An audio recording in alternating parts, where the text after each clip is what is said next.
on a personal note. Anong ginawa nyo naman sa Maynila?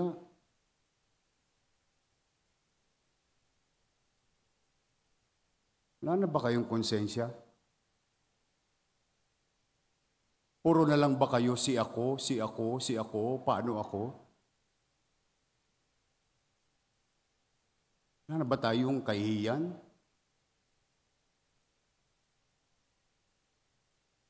Nawala na ba sa atin yung pagmamalasakit sa kapwa? Puro kayo J.O. J.O.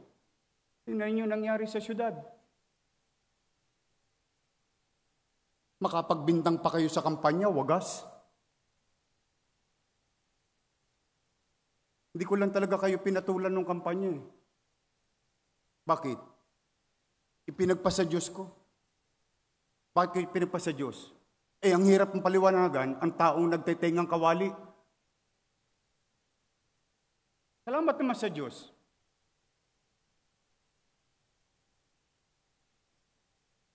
Awang-awa ko. Totoo lang. Magtatatlong linggo na ako hindi mapagkakatulog.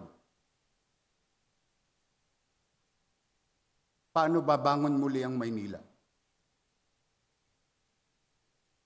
Sa 10 bilyon ang utang natin, ang pondo natin, 20 bilyon.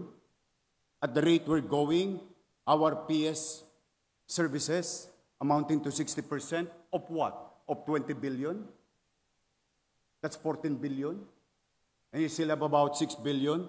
And you have a bayarin at 10 billion. How can we operate? How can you... Madam Vice Mayor, makisuyo lang po.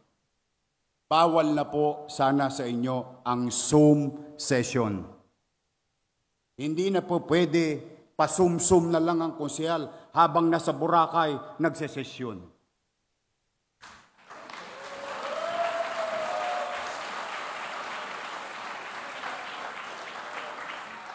Ang sasarap nyo, ako hindi pa nakapunta sa Amampulo.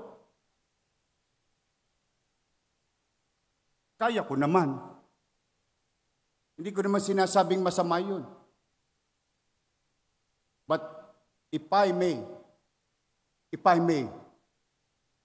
use the saying, for evil to succeed is for good men to do nothing.